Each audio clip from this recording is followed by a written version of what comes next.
Hello. It works. Fantastic. Good morning and welcome on a lovely Monday morning, bright and early. Thank you so much for coming to this important discussion. My name's Jesse Griffiths. I'm the director of Eurodad, which is a NGO network of 47 NGOs in 20 European countries. And you're all here today invited by an interesting collection of acronyms: OECD, ODI, UCAN, Eurodad, CAFOD and others, to talk about another acronym, TOSSD. Perhaps not the greatest acronym, but it's certainly a boon for pun lovers like me. Do you give a TOSSD? Would you get TOSSD overboard? And so on. So you can all think of your favourite amusing puns and maybe use those when you ask your questions, because the main aim of this session is to hear from you all. So we're going to try and reserve most of the session for questions and answers. So the topic is measuring sustainable development finance, principles and guidelines to underpin the measurement of total official support for sustainable development, TOSSD. We are being videoed. I think that applies not just to the panel, but probably also to people asking questions. So try and smile and look presentable. We're also on Twitter, so you can use the hashtag TOSSD on the handle at ODIDEV, ODIDev, if you want to contribute in that way. And I think we're also getting questions via the internet from all parts of the world, and I'll try and remember to ask those. So we've got a fantastic panel who I will introduce in a moment. But first, I wanted to hand over to Brenda Killen, who's Deputy Director of the Development Cooperation Department at the OECD, Directorate at the OECD, to very briefly give a summary of what this is all about and what the process looks like. Well, thanks, Jesse, and thanks to everyone here. I'd like to extend warm thanks to Bond, Eurodad, ODI, the One Campaign, and the UK Aid Network for organising this event today, and to all you and all the participants who've joined us. I think many of you have come from a long way away, and there are many more who are participating online, so much more inclusive discussion than the people we can see in the room. So a couple of messages just to set the context for this. First message is, just as we start this discussion, to underline that ODA is key for SDG implementation. So I know there'll be many questions asked about TOSSD, meaning we're walking away from ODA. No, the ODA is key. And let's remind ourselves that aid grew by 6.9% in 2015 to US dollars 131.6 billion. And even with the migration crisis and the complexity and the cost of the response, even if we take out that expenditure, aid still increased by 1.7% in real terms after we've taken away the amount spent on refugees. And then just to underline that we in OECD and our members are committed to delivering on the ODA targets. Certainly we are working to hold our members to account, to measure and make the information available around performance against the 0.7% ODA target, and also the target for the least developed countries, 0.15 to 0.2%. So, moving on, remind ourselves why we're here. Well, in Addis, we all recognise that ODA alone will not be sufficient to achieve the SDGs. So the international community needs to incentivise the use of all resources for development. So what's at stake is to mobilise all resources. We can achieve the SDGs, but we need to really harness all resources that are available, domestic, international, public and private. So we have to increase levels of external finance and safeguard access to ODA for countries most in need, and at the same time mobilise additional resources, including from the private sector. We all know that the development finance landscape has changed a great deal over the last few decades. There are more investors from emerging economies, more kinds of investments, more diverse arrangements. There are more opportunities to eradicate poverty. Let's not forget also growing domestic resources and rightfully more attention to those. And we have been conducting some pilot studies to learn more about that landscape. And for example, a recent study in Senegal learned that China had delivered 2 loans totaling 1.3 billion US dollars. And that was more than 1 year of traditional assistance from DAC members.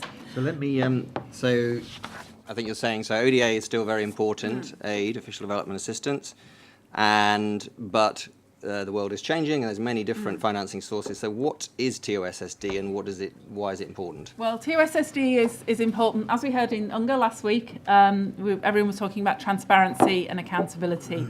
So providing more transparency, providing more information on what's out there. And this was a call in Addis, an open, inclusive and transparent discussion. So the aim is to find out what potentially is out there, to provide more knowledge. That's useful for partner countries to provide more information about potentially what resources they might be able to harness.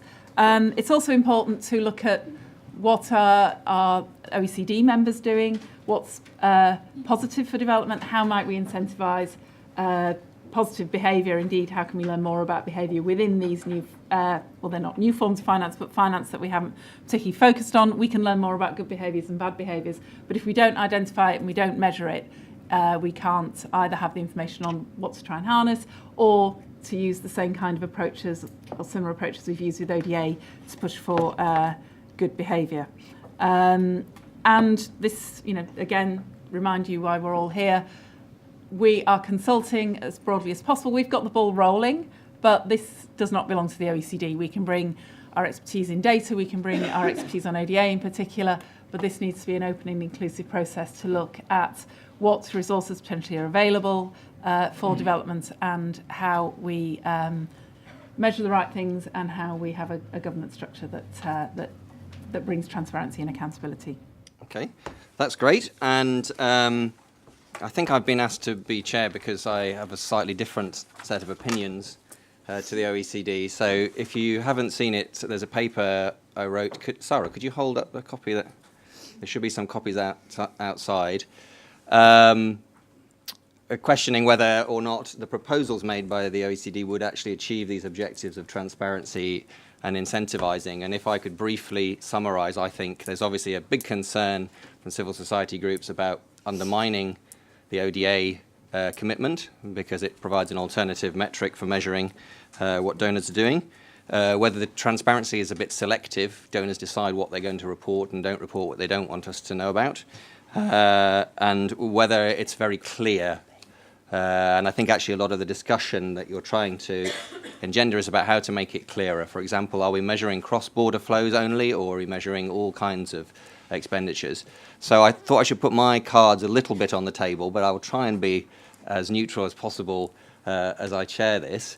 And the idea is to just have a brief set of interactions with each of the panel members. So I'll introduce those as I go along, and then to open it up to you.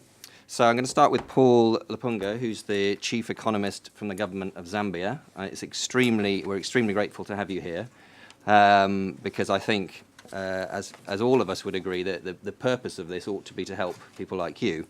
So what value might there be for partner countries or for developing countries in such a measure?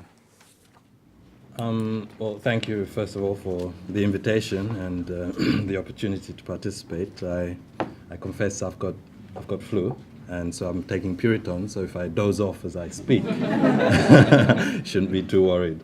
Right, the importance of TOSSD, there's two sides of the story so far. There's Brenda's, on the one hand, very optimistic. There's yourself, very skeptical. On the other hand, I'm on the fence. I'm not too sure. And part of the reason is that this whole process is basically riding on the back of Busan and the idea of inclusiveness, the idea of openness, the idea of identifying clearly that there are more actors than have been traditionally recognized in this area of development. And so if it is riding on Busan, let's look backwards and see whether from 2011 to date, there has been much progress in coalescing, in bringing together those elements that Busan had hoped for. And speaking as perhaps someone who hasn't been as involved as I was in the Paris Declaration process, I do think that Busan may not have gathered enough momentum, and for clear reasons. Why? Because the stakeholders are quite diverse, and so their ability to be compatible with each other in taking development agenda forward are not really aligned. And so you'll find, for example, within government, those who may have attended the Addis meeting would have probably been officers from foreign affairs, because Addis Ababa is a hub for regional representation. And so how well do they speak to their counterparts in ministries of finance, in ministries of planning? And you'll find that perhaps the dialogue has not begun and has not taken place.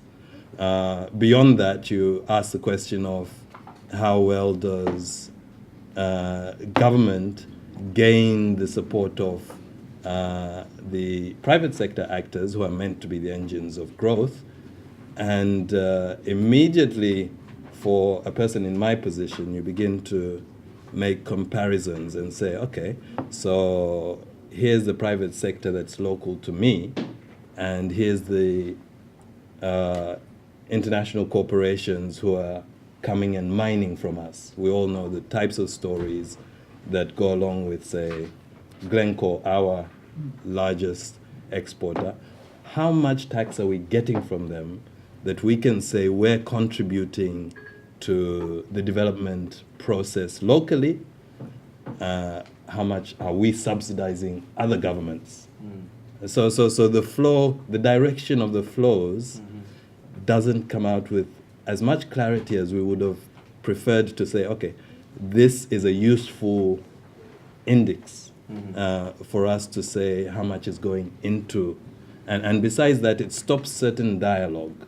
It doesn't stop it, but it causes you to accept it as a given. Can I just stop you for a second and ask you about that first point? So I think you're saying that information, for example, you would really like to have is about the reality of flows, for example, within multinational corporations, to do with how they set their transfer prices, for example, and whether or not they are paying the right amount of tax, doing the kind of business that they would want to do. And you're saying that this doesn't help you with that, or can you see a way in which it does? This has been a thorny issue all along for us. Thorny, depending again on which perspective you're looking at it from.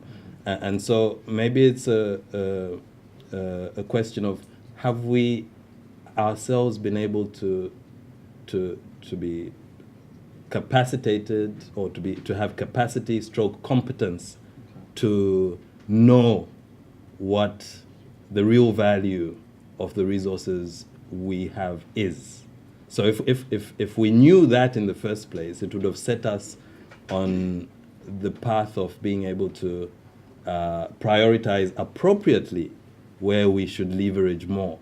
And so it's more to do with our internal dialogues and capacities, as much as it is to do with the international relations beyond intergovernmental.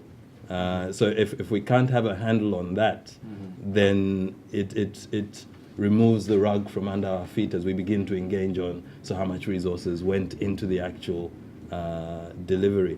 But on the other hand, if this process is able to begin to highlight at the international level the importance of what, say, for example, Apple may have done with Ireland and the UK, if the Deutsche Bank issues that the US is facing come to the fore on the agenda, then when the big boys are engaged and prioritize and provide that governance element of that invisible resource, then you'll find that this whole question of how we strategize on delivering development financing changes.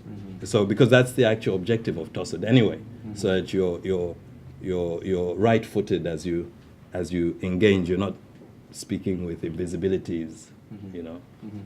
So I think that's really useful, because I think you're saying there is a great need for much more information, but I think you say part of the barrier is capacity and the need to focus on what can be done in Zambia, say, to improve capacity. Capacity may be one way of looking at it, say, internal to developing countries. But there is the political economy of those that are generally claiming the flow, the net flow coming from.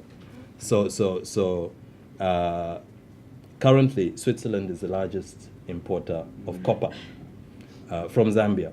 But Switzerland has got no copper industry. And so why is it Switzerland? It's because that's the financial hub of Europe or the Western world. The financial hub, why? Because you're able to do proper transfer pricing transaction without getting arrested. And so if that's the case, what happens to our decision making? Is it worthwhile going this way, the question said, or is it a vanity exercise? So why should we begin on this path if we already know that our net resources are not receiving their value, and so the choices we're making are not really based on... Perhaps we need a theory of change, logic framework that allows us to question all the issues, all the players, so that the relevance and usefulness of the tool is kept high. So whilst on the one hand I'm saying that I'm rather skeptical, on the other hand it holds promise. So it's equal to the amount of engagement that we get in collaboration concerning these invisible qualities, one, the convening power, which might be the issues of governance that we would want to refer to. But three, within our own context, the internal dialogues that we have across our own country settings. Yeah. That's extremely helpful. And Brenda, when I come back to you at the end, I'll throw those back to you. I think Paul is asking, will this help us get, or how can this help us get the kind of information we need, particularly about what he calls the invisible flows? And what's the theory of change? How will this actually improve lives for the chief economists of countries like Zambia? I'm going to come to Andrew Rogerson from ODI now, who's written a paper about this and may flash up some slides from it. But I guess I was supposed to ask you about thorny issues, but maybe just your view of overall, is this a good idea? What would need to be done to make it a good idea? Thank you, and first of all, welcome to ODI. There are not 1,000 people in ODI working on this concept. I don't know whether that's a good thing or a bad thing. I happen to be one of them. There's several of my colleagues over there, including Ron Lee, who has done some work on these kinds of issues in the past. I just wanted to make 3 points, which I hope will stay with you through the day, and then I wanted to incentivize you by showing some pictures which might or might not clarify your thinking going forward. First of all, and I think it's been said, the TOST, ugly acronym though it is, concept is potentially valuable.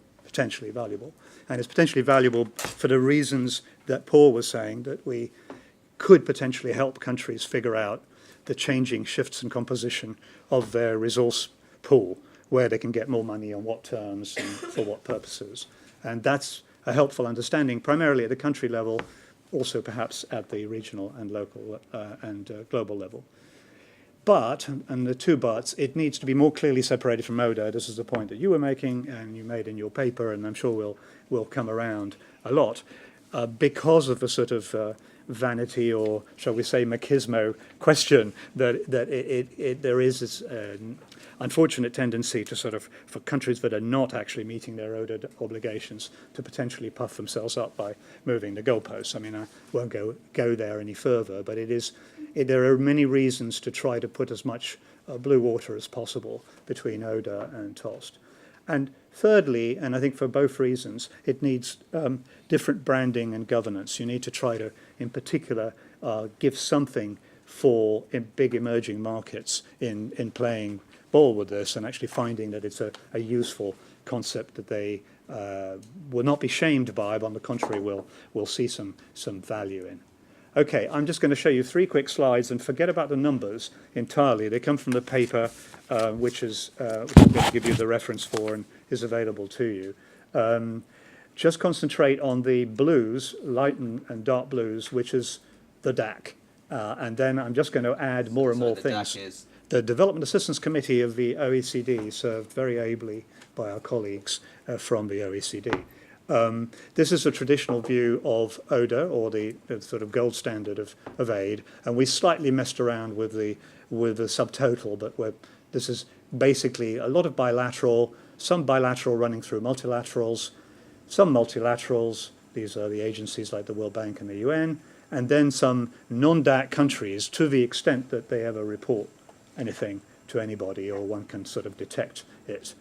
Moving swiftly along, we came up with a thing called international development contribution, which, if nothing else, is shorter and perhaps a bit more to the point than TOST. But the more important point, I want you to have a look at how the blue wedge has shrunk, okay, and the others have correspondingly increased. The first thing I've done is I've taken away bits of ODA that don't actually cross borders, and this is a classic stripping out of things in aid which are like scholarships and other things are spent in the originator or the provider country. And then we've thrown in a few other things.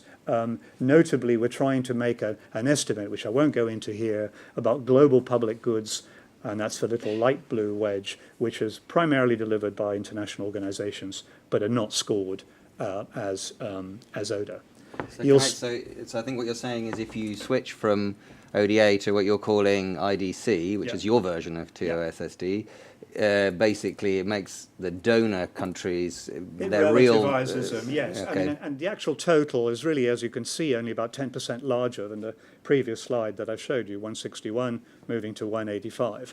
But there's a shrinkage, there's a reallocation of who does what, if you believe that we've counted correctly who does what, and particularly the others, and in particularly the non-DAC flows. We've taken a variety of shots at estimating China, which is a notoriously hard thing to do. But and this is all still on a net basis. And then thirdly, and then suddenly we should really have a pie chart that's 3 times as large, forgive me. We suddenly move to a sort of even more technicolor world where you have 546 billion, nearly 3 times as much. And the most obvious reason why this is blown up so largely is that we've taken, and this is a very debatable approach, we've taken sovereign borrowings by emerging and developing countries because it finances their development plans almost by definition. There may be bad development plans, there may be good development plans, but it finances them. As a whole other chunk. And there you can see the blue line, the blue wedge shrinking further, and then we've made a few other corrections. We've also got an estimate for philanthropy, which are also notoriously difficult. So this is using the Hudson. And we've done all this using public data, publicly available data, so that you can go home and try to see if you can come to the same number by using the same data. This is just to sort of what is at stake here, and which version do you think is useful and why, and is it helpful to pan out from the obvious and traditional ODA view, which is, as Brenda said, extremely important, to a multi-colour, a technicolor world with these different players, some of which it could be argued is that we've left in the idea of mobilized private finance, which actually is extraordinarily small, and there is extraordinary lack of transparency as to what is indeed included, what is mobilization, what is additional, etc. But just to show how far this thing can reasonably be pushed, our preference would be to be, for the moment, looking at the world more that way, the middle section. This is really helpful, because I think you've basically constructed 2 different ways of doing it. One which is narrowly defined, which basically shows that actually lots of countries are giving official transfers, not just the traditional donor-rich countries. So you get the first one. And the second, which I guess shows that actually borrowing is a very significant source of finance for developing countries.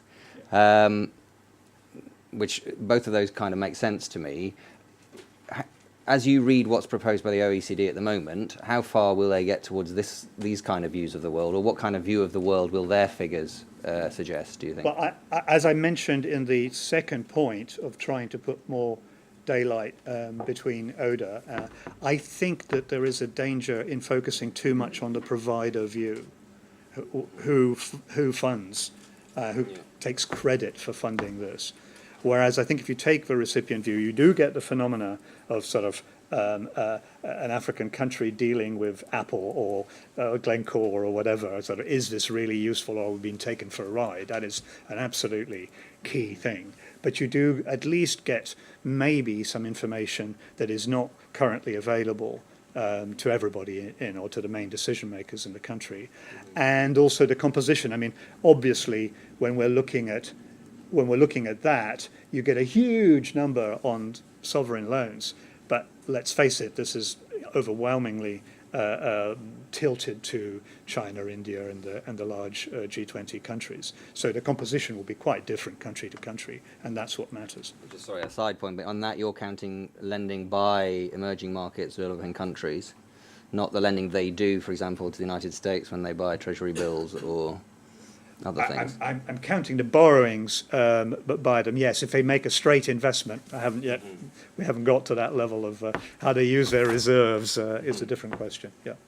Okay, that is extremely interesting. I'm sure lots of people might have deep or technical questions, so save them up for the next session, which we will motor towards. Next, I'm going to introduce you to Sherry Spiegel, who has come all the way from the other side of the pond. She's the Chief of the Policy Analysis and Development Branch at the Financing for Development Office at the UNDESA, the United Nations Department of Economic and Social Affairs. Welcome. Thanks. So I guess you sit in the UN, the guardian of the SDG agenda. What value do you think from that perspective something like this might have, if any? Thank you, Jesse, and thank you to the OECD and ODI for inviting me to participate in this discussion.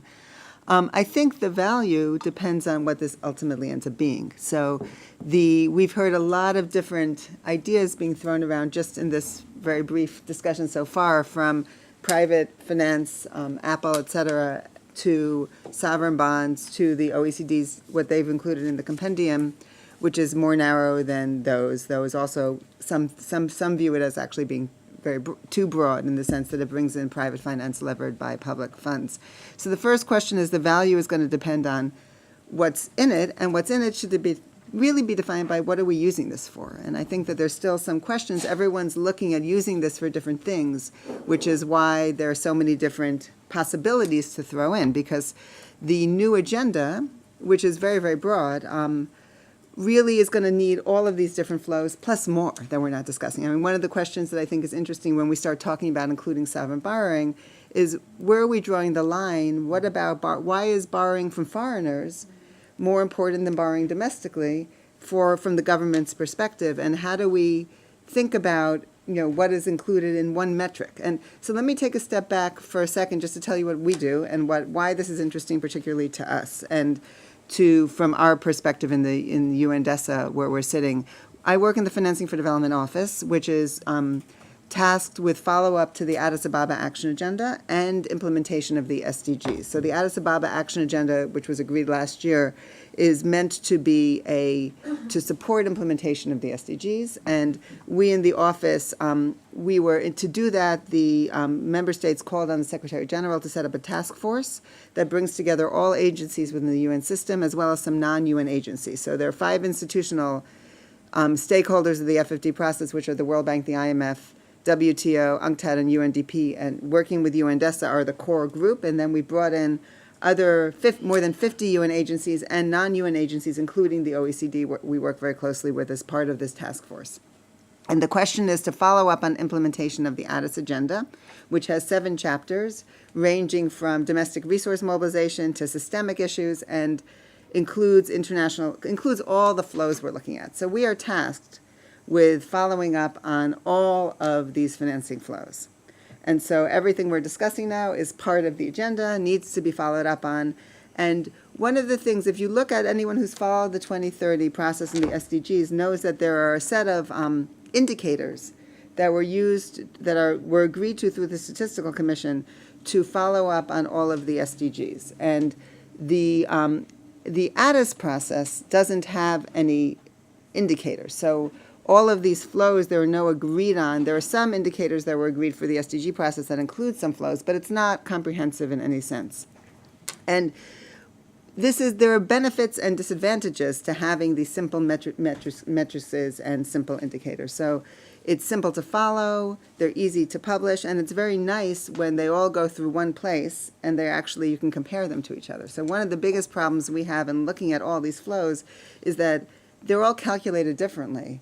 And there are enormous differences in numbers, and we know they're not consistent. So if we present and say, well, these are the flows that are available to countries, we know we're counting things that are not being calculated the same way. So one of the real benefits of this of a TOSD approach and of this whole discussion, so I really have to thank the OECD for bringing this forward and for really doing an excellent job on opening the discussion, and is that we know that we need to have, there are enormous data gaps, and there are also places where data is not consistent, and having one simple metrics will be incredibly helpful. Can I ask you about those data gaps? Because, I mean, if you were to ask me, I would say, for example, big data gaps include the invisible flows that Paul referred to, the illicit flows, the flows that are transferred through tax havens and so on. And I also think an equally big one is domestic resources, which is by far larger than international resources in almost every country. What gaps do you think are the biggest ones that need filling? I think you just listed the two biggest gaps, though in every single area, and it's not worth going into, there are so many commitments within the Addis agenda and action items that many of them are missing real information to follow up on them in the way that they're articulated. So I think Jesse just noted the biggest gaps, but we could spend the next 5 hours and I can go through in detail where there are enormous lack of information in a lot of different areas. So this is where we're sort of sitting. We're tasked with doing this. Now, some of the questions, when we're laid with between this, having a simple indicators are wonderful, but they also simplify things, and they can, if they're done incorrectly, be misleading. And I think this is the same sort of question we have with TOSD. We're trying to create one metric, and we have to be very careful about what goes into it because we want it to be a helpful indicator, a simple indicator, but also not a misleading indicator that makes us think that and leads to policy decisions that are the wrong ones because we're adding things together that can't be added together. And so I think there are two questions. One is what goes into this metrics, and the second is what can we actually add up in a simple metric versus publishing anyway, but as components. And I think that these are some of the questions. Do we want international borrowing, or is that an important, from private sources, or is that an important element that shouldn't be added in, but should be seen as a component added separately? So I might stop there because I know that the next speaker is going to address this question as well.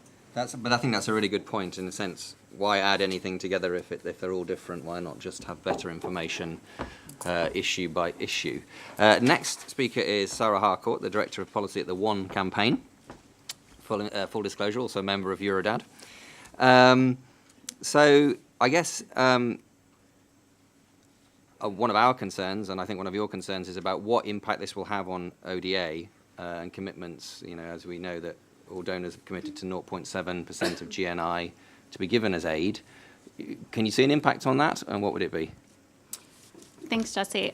I think that from an advocacy perspective here, and I think that's what I bring from the One campaign, it's important to think about how the concept of TOSD, as I call it, is communicated vis-a-vis the concept of ODA, which is something that many organizations, many people probably in the room, have been kind of pushing on for quite a long time, and everyone kind of recognizes the importance of ODA in helping countries to develop, to achieve the SDGs, et cetera. And so it's great to hear Brenda talk earlier about how ODA is still kind of paramount importance. And it's great to hear some of the other colleagues on the panel as well talk about, what some of the potential value adds of TOSD can be. And I think it's really important to define those value adds and how this will kind of help and further the agenda as opposed to potentially crowding out or undermining ODA. And there's a few kind of potential areas of concern that I see and that some other people have raised as well. One is, what is the value of TOSD as a separate measure? Is its purpose to increase transparency and reporting? And if so, there's obviously a lot of space for that, and it's really important as Paula said as well, to be able to see all of the flows that are coming into a country, to be able to potentially compare them better against other flows, and be more transparent about that. But then that leads to the question, does this need to actually be an aggregate measure? Can we improve the reporting and transparency of these flows without having to kind of combine them all together? And I think the risk I see potentially, not that it can't be worked out, but that I'd love to kind of talk more about and figure out how to do that in the TOSI process, is when you are lumping all of these kind of flows together into one overall measure of TOSI, I think it risks hiding what the different flows are, because not all flows are created equal, obviously. Some of them will have different benefits, some of them should be used in different situations, and I think that's why it needs to be completely clear in any kind of aggregate measure what the breakdown is of these individual flows. And especially when TOSI, at least as I've seen it presented so far, actually includes ODA, but then on top of that includes other concessional and non-concessional flows as well, then you do risk kind of subsuming ODA under this broader umbrella, where you can see that donors will be more concerned with kind of increasing potentially the overall volume of this new measure, rather than being concerned about increasing this core component of ODA, which is still crucial for fighting poverty and meeting the SDGs.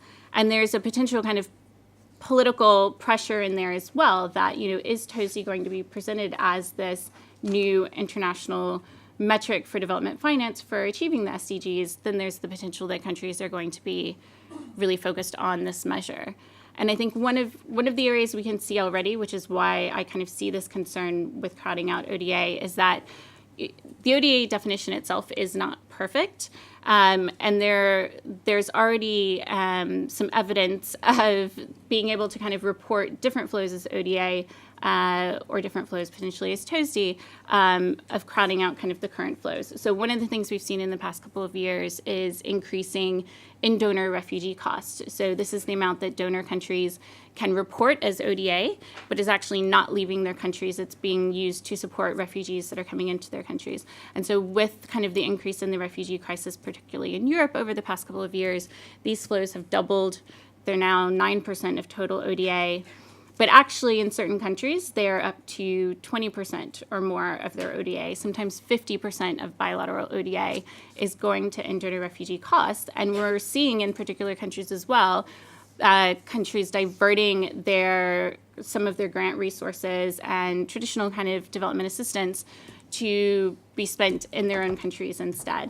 And if we can see this, obviously this is not a TOSI issue right now. This is an issue within the ODA definition itself. But if we can see that kind of already happening and with certain resources being diverted amongst the different kind of flows and definitions within ODA, then I think we have to understand that that is a potential risk within a broader concept of TOSI as well. And I think there are certain things we need to look for in order to ensure that these are definitely treated separately and recognized, and still recognizing kind of the utmost importance of ODA.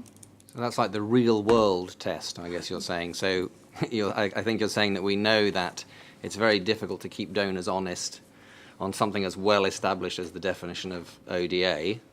And normally whenever some reform process for the definition goes on, the donors that benefit from the old definition kick like mad to keep the old definition as it was. I guess you're saying, won't the same thing potentially happen with TOSSD? How do we know what it will be used for and what impact it will have on ODA? Is that? Yeah, exactly. And there's a public perception issue as well, right? Because again, when this is all grouped together, most civil society or the general public, I mean, we already kind of struggle to talk about the nuance of ODA right now, but most of the general public, again, there will be this, I think, natural inclination to almost kind of rank or compare donors based on this overall TOSI measure, whatever the largest measure is, whatever the largest volume is, when again, actually, that's not the purpose. I mean, we talk about in the TOSI compendium, and the OECD has already talked about there won't be a target for TOSI. But again, I think there's a natural inclination to kind of compare based on an overall volume, and how we communicate that is key, and lumping all of these kind of different flows together really risks kind of hiding what the individual flows are. Great. So I'm going to come back to Brenda. You're going to tell us a little bit about the process, but before you do, I thought I might give you a chance to come back, particularly on Paul's point, which I think all speakers have raised in some way, which is what's the theory of change? Why will this change anything? What will it change? And maybe it might change some things you didn't intend it to change, I think, which is what Sarah was saying. Yeah, So. yeah.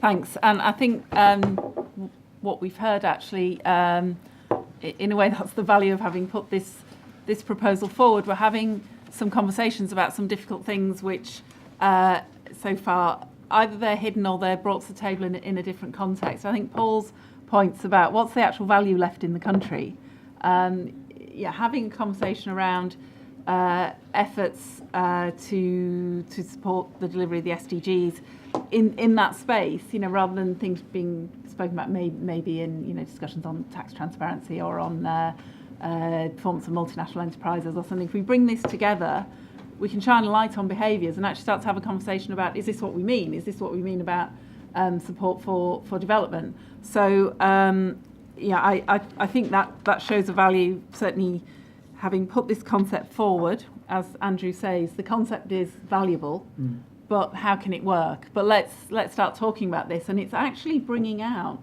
some things which were invisible, and it's not in anyone's interest that they're invisible. We then have the situation of, give with one hand. We measure ODA. We have a lot of information about ODA and reviews, and then it's all dark everywhere else. So it's and yet those different approaches do come together. So I think this illustrates the value of the conversation we're having. Totally recognise the questions that people are saying about, do we aggregate this or should it be a framework? And certainly my colleagues in the experts who've been working on this have had all sorts of difficulties around something which actually will be better suited to a framework, but then how do you get traction, and what type of conversations can we have around what flows are available to finance the SDGs? So these are all live questions, and this is one of the reasons why we need to consult broadly. In some of these areas, we need to be pragmatic. Where do we have information on flows, and where do we have a broadly accepted definition that stood the test of time? So there's all sorts of questions of what we can pull together to look at the resources that are available to deliver on the commitments in Addis and deliver on the commitments for the SDGs. I think these comments about protecting the definition of ODA, I mean, that's key. The great deal of concern among the donors about what's happening with refugee flows. And I mean, what's interesting though is because we measure ODA, because we have a definition and we track it and we have granularity there, we picked up through the figures that there was a problem 2-3 years ago, because suddenly there was while the overall totals were quite low, there was a very high percentage increase in expenditures in donor refugee costs. So I mean, that shows the value of measuring these things. We are now discussing with a broad range of partners and with the DAC members, and the people have joined my team from UNHCR to look at how can we firstly clarify and have coherence in how aid might be spent on in-donor refugee costs, but also look at where aid should go in the long term for addressing root causes. So and there's a real concern that we protect. We have consistent behaviour, we have coherent behaviour, we have behaviour that we can explain to the general public and say, yes, this is something that meets the aims of aid. But we do this with a view to protecting the credibility of aid. And one of the values of TOSSD in this space is that if countries are feeling, well, we're spending a lot of resources on refugees, it should be recognised somewhere. TOSSD is a space to recognise activities which are supportive of development, but they don't count as aid. So it takes pressure off the aid definition. But I think that the lesson from the refugee costs, well, actually, as I said at the beginning, overall aid spend still went up even after we strip out additional costs in donor refugee costs. But because we measure this concept so thoroughly, we're already looking at how do we underpin this so that we have consistent behaviour which is acceptable in terms of what aid is meant to be for, and that we also look at ways of channeling aid to address the refugee crisis in a more sustainable way over the long term. So hopefully we can bring more information, more measurement, more focus in this broader range of activities which do interact with the possibility for the SDGs to be reached. And I think that some of the examples that Paul gave, it's great to have that on the table and actually have groups like this discussing, is this what we think is right? What can we do about this? So it enables the advocates and the pressure groups to push for better behaviour. So I'll give you some time right at the end of the whole session to say how people can continue to be involved or what's going on. I think everybody's raised a lot of difficult conceptual issues, basic political points, technical questions. So there's lots to talk about, and it's really up to you what you would like to talk about. I'm also aware that it's a kind of highly wonky set of people on the panel, and we all throw out acronyms and as if everybody ought to understand what we're doing. But I guess what we're talking about is how do we measure all of the different kinds of resources that are needed to end poverty, protect the environment, ensure gender equality, meet the goals that we've all agreed to last year at the UN. How do we measure them, and what impact would measuring them have? So maybe you think none of this is right. Like, for example, in my paper, I suggest I'm not so much interested in just hearing the good stuff that you do to support the SDGs governments. I'd also like to know how much bad money you're giving to support despotic regimes or destroy the environment in other countries. So I'd like to see everything.